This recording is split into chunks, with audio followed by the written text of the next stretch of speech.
नमस्कार दर्शक मित्रों, आप देख रहे हो जय टीवी भारत। भारतीय मजदूर संघ गुजरात प्रदेश का 25 फरवरी 2026 के विरोध दिवस का कार्यक्रम। भारतीय मजदूर संघ गुजरात प्रदेश से संबंध 8 महासंघों सहित 161 यूनियन।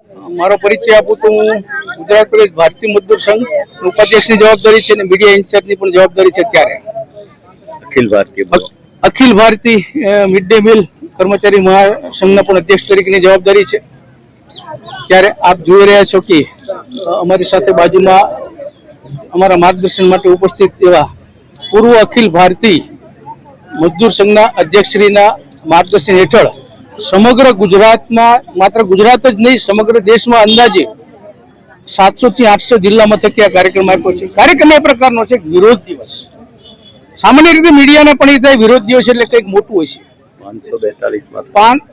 542 જિલ્લાઓમાં આજે એક સાથે કાર્યક્રમ આપવાના છે।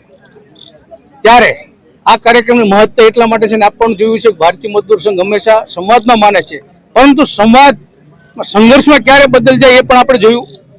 આજ પ્રતિકાત્મક વિરોધ છે। વિરોધ દિવસ એટલા માટે કાર્યક્રમ આપ્યો હતો કે શ્રમિકોની વેદનાને વાચા જવાબદાર સંગઠન તરીકે આપવી જ જોઈએ।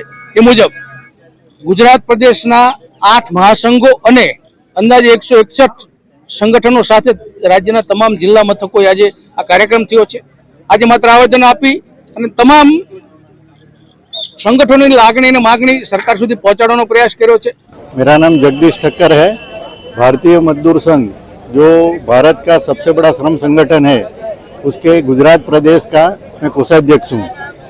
आज रोज भारतीय मजदूर संघ द्वारा हमारे जो अन्य संगठन है जो हमारे साथ जुड़े हुए हैं उनके जो प्रश्न है वो प्रश्न के निराकरण में जो विलम्ब हो रहा है उसके अनुसंधान में आज भारतवर्ष के पूरे सभी जिला मथक में आज ये विरोध प्रदर्शन का कार्यक्रम दिया गया है। हमारे साथ जो हमारे संगठन जुड़े हुए हैं जैसे आंगनवाड़ी के कर्मचारी है उनको कायमी करने का, फिर जो मिड डे मील के वर्कर्स है और जो आशा कर्मचारी है उनका जो वेतन में बढ़ोतरी नहीं हो रही है उसको बढ़ाने के लिए हमारी मांग है।